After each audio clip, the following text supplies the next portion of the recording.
નમસ્કાર મિત્રો, MS voice Gujarati YouTube ચેનલમાં તમારું હાર્દિક સ્વાગત છે. ગુજરાત સરકાર દ્વારા જે પણ ખેડૂત મિત્રો કપાસનું વાવેતર કરવા માંગે છે અથવા તો વાવેતર કરી દીધું છે તેમના માટે બે સરકારી યોજનાઓ શરૂ કરવામાં આવી છે. આ યોજનામાં તમને કેટલી સહાય મળવાપાત્ર થશે, ફોર્મ તમારે કઈ વેબસાઇટ પર ભરવાનું થશે, કયા ડોક્યુમેન્ટની જરૂર પડશે ને ફોર્મ તમારે કેવી રીતે ભરવાનું થશે તેને લગતી બધી જ માહિતી તમને આ વિડીયોમાં જણાવવામાં આવશે. જો તમે ચેનલમાં નવા છો તો ચેનલને સબસ્ક્રાઇબ કરી લેજો અને વિડીયોને પૂરો અંત સુધી જરૂર દેખજો. ફોર્મ ભરવા માટે તમારે સૌપ્રથમ તમારા મોબાઈલમાં ગૂગલ ઓપન કરવાનું છે. જેમાં તમારે આઈ ખેડૂત લખવાનું છે, ત્યારબાદ ક્લિક કરી દેવાનું છે. ત્યારબાદ તમારે અહીંયા પર ક્લિક કરવાનું છે. ત્યારબાદ અહીંયા ક્લોઝ કરી દેવાનું છે. તમારે લોગિન પર ક્લિક કરવાનું છે, ક્લોઝ કરી દેવાનું છે. ત્યારબાદ તમારો જે પણ રજિસ્ટર મોબાઈલ નંબર છે તે મોબાઈલ નંબર લખવાનો છે ને નીચે તમને પાસવર્ડ અને ઓટીપી બે રીતે લોગિન કરી શકો છો.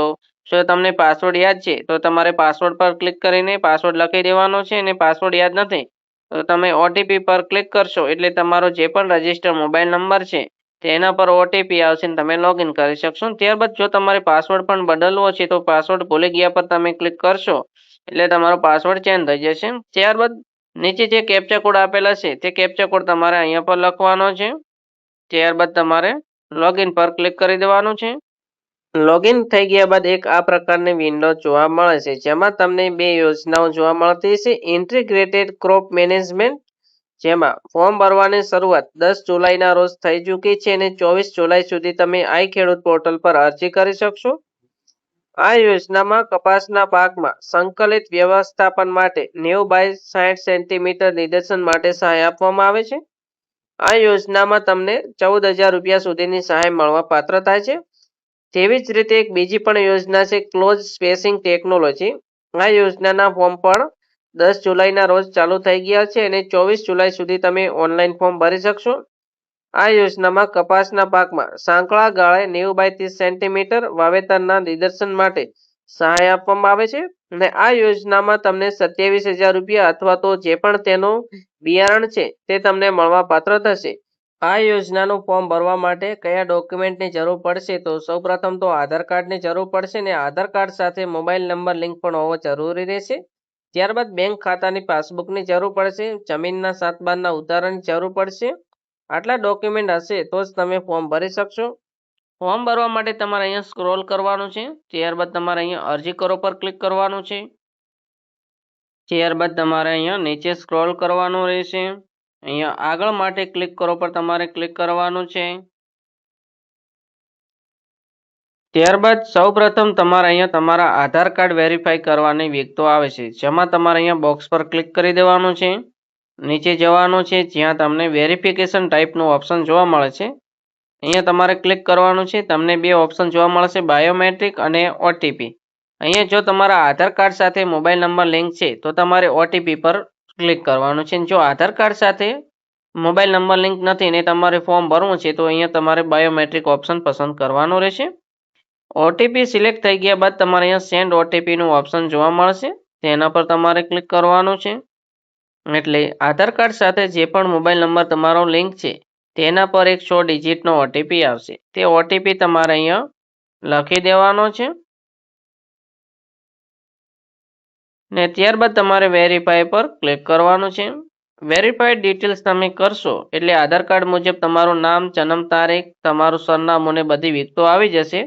ત્યારબાદ તમારે સેવ નેક્સ્ટ પર ક્લિક કરવાનું. ત્યારબાદ લાભાર્થીની વિગતો તમને અહીંયા જોવા મળશે જેમાં આધાર કાર્ડ મુજબ તમારું નામ ને બધી વિગતો, તમારું સરનામું પણ આવી જશે. ત્યારબાદ તમારો જે પણ જિલ્લો છે તે જિલ્લો તમારે પસંદ કરી લેવાનો છે, તમારો તાલુકો પસંદ કરી લેવાનો છે, તમારું ગામ પસંદ કરી લેવાનું છે. પોસ્ટ ઓફિસનો જે પણ પિનકોડ નંબર છે તે તમારે લખી દેવાનો છે. તમારી કેટેગરી શું છે, SC, ST, OBC, જનરલ, જે પણ તમારી કેટેગરી છે તે તમારે પસંદ કરવાની છે. ઈમેલ આઈડી અહીંયા લખવી ફરજિયાત નથી. ત્યારબાદ તમારે અહીંયા દિવ્યાંગ છો કે નથી તેનો તમને ઓપ્શન જોવા મળે છે. જે પણ ખેડૂત મિત્રો અપંગતા ધરાવે છે તેમણે આ પર ક્લિક કરવાનું છે અને લાસ્ટમાં તેમને દિવ્યાંગતા પ્રમાણપત્ર અપલોડ કરવાનું આવશે. ત્યારબાદ ખેડૂતના પ્રકારમાં તમારી પાસે કેટલી જમીન છે, 2 હેક્ટર કરતાં વધુ જમીન છે, નાના ખેડૂત છો, 1 થી 2 હેક્ટર જમીન ધરાવો છો કે 1 હેક્ટરથી ઓછી જમીન ધરાવો છો, તમારે જે પણ લાગુ પડે છે તે તમારે પસંદ કરવાનું છે. ત્યારબાદ તમારો મોબાઈલ નંબર આવી ગયો છે. જે પણ ખેડૂત મિત્રોને આ યોજનાનું ફોર્મ ભરવું છે તો અહીંયા જે મોબાઈલ નંબર આપેલ છે તેના પર તમે કોલ કે મેસેજ કરીને તમારું ફોર્મ ભરાવી શકશો. ત્યારબાદ તમારે પાકની વિગતો લખવાની આવે છે. તેમાં તમારે પસંદ કરો પર તમે ક્લિક કરશો એટલે તમને 2 ઓપ્શન જોવા મળશે. 90 બાય 60 સેમીના અંતરે કપાસ પાક વાવેતર કરેલ છે અથવા તો 90 બાય 60 સેમીના અંતરે કપાસ પાક વાવેતર કરવા માંગો છો. અહીંયાથી તમારે જે પણ જો તમે પાકનું વાવેતર કરી દીધું છે તો તમારે પહેલું ઓપ્શન સિલેક્ટ કરવાનું છે અને જો તમારે હવે પાકનું વાવેતર કરવાનું છે તો તમારે બીજા નંબરનું ઓપ્શન સિલેક્ટ કરવાનું છે. ત્યારબાદ તમારે કપાસના પાકનું બિયારણ ખરીદેલ છે કે નથી તે તમારે હાના સિલેક્ટ કરવાનું છે. અહીંયાથી તમારે જે પણ જો તમે પહેલો ઓપ્શન સિલેક્ટ કર્યું છે તો તમારે હા પસંદ કરવાનું છે અને બીજા નંબરના ઓપ્શન માટે તમારે ના પર ક્લિક કરવાનું છે. ત્યારબાદ તમારે મેં સરકાર દ્વારા માન્ય કપાસની જાત ઉગાડી છે તે તમારે અહીંયા બોક્સ પર ક્લિક કરી દેવાનું છે. ત્યારબાદ તમારે સેવ નેક્સ્ટ પર ક્લિક કરવાનું છે. આ યોજનાનું ફોર્મ કયા જિલ્લાના ખેડૂત મિત્રો ભરી શકશે? તો સૌપ્રથમ તો છોટાઉદેપુર, બનાસકાંઠા, અરવલ્લી, બોટાદ, ગીર સોમનાથ, મોરબી, ભરૂચ, નર્મદા, વડોદરા, ભાવનગર, જુનાગઢ, રાજકોટ, જામનગર, અમદાવાદ, ગાંધીનગર, સાબરકાંઠા, મહેસાણા, પાટણ, કચ્છ, અમરેલી, સુરેન્દ્રનગર જિલ્લાના ખેડૂત મિત્રો ફોર્મ ભરી શકશે. અહીંયા જે પણ જિલ્લા આપેલ છે તે જિલ્લાના જ ખેડૂત મિત્રો ફોર્મ ભરી શકશે. તેના સિવાયના કોઈ પણ જિલ્લાના ખેડૂત મિત્રો ફોર્મ ભરી શકશે નહીં. તેનું તમારે ધ્યાન રાખવાનું છે. તમારે બેંક ખાતાની વિગતો લખવાની આવે છે. જેમાં તમારે બેંકનો આઈએફસી કોડ સૌપ્રથમ લખવાનો આવે છે. આઈએફસી કોડ લખાઈ ગયા બાદ તમારે નંબર ચકાસવા પર ક્લિક કરવાનું છે. એટલે તમારી જે પણ બેંક હશે તે બેંકનું નામ ઓટોમેટિકલી આવી જશે, બેંકનો જિલ્લો પણ આવી જશે. જો બેંકનો જિલ્લો ના આવે તો તમારે પસંદ કરો પર ક્લિક કરીને તમારી બેંક જે પણ જિલ્લામાં આવેલ છે તે તમારે પસંદ કરી લેવાની છે. ત્યારબાદ બેંકની બ્રાન્ચનું નામ પણ ઓટોમેટિક આવી જશે. ત્યારબાદ તમારો બેંક ખાતા નંબર લખવાનો છે. બેંક ખાતા નંબર તમારે ધ્યાનપૂર્વક લખવાનો છે. તેમાં કોઈ પણ પ્રકારની ભૂલભાલ નથી એ તમારે ચેક કરી લેવાનું છે. ત્યારબાદ તમારે તેનો તે ખાતા નંબર ફરીવાર લખવાનો છે. બેંક ખાતા નંબર લખાઈ ગયા બાદ અરજદારનું નામ બેંક ખાતામાં તમારું જે પ્રમાણે નામ છે તે મુજબ તમારે નામ લખી દેવાનું છે. અરજદારનું સરનામું બેંક પ્રમાણેમાં બેંક ખાતામાં તમારું જે પણ સરનામું છે તે સરનામું તમારે લખી દેવાનું છે અને તમારે સેવ એન્ડ નેક્સ્ટ પર ક્લિક કરવાનું છે. ત્યારબાદ તમારી જમીનની વિગતો લખવાની આવે છે. જમીનની વિગતો એડ કરવા માટે તમારે એડ પર ક્લિક કરવાનું છે. ત્યારબાદ તમે કેવા પ્રકારના ખેડૂત છો તે તમારે અહીંયાથી પસંદ કરવાનો છે. જમીન રેકોર્ડ ધરાવો છો કે ટ્રાઇબલ લેન્ડ ધરાવો છો તે તમારે પસંદ કરી દેવાનું છે. ત્યારબાદ નીચે તમારો જે પણ જિલ્લો છે તે જિલ્લો પસંદ કરવાનો છે. જિલ્લો પસંદ થઈ ગયા બાદ તમારો જે પણ તાલુકો છે તે તાલુકો પસંદ કરવાનો છે. તાલુકો પસંદ થઈ ગયા બાદ તમારું જે પણ ગામ લાગુ પડે છે તે ગામ તમારે પસંદ કરવાનો છે. તમારો ખાતા નંબર પસંદ કરવાનો છે. ખાતેદારના નામમાં તમારું નામ પસંદ કરી લેવાનું છે. ત્યારબાદ સાચવાનું ઓપ્શન જોવા મળે છે તેના પર તમારે ક્લિક કરવાનું છે. પર ક્લિક કરવાનું છે. તમારી જમીનની વિગતો સિલેક્ટ કરી લેવાની છે અને સેવ નેક્સ્ટ પર ક્લિક કરવાનું છે.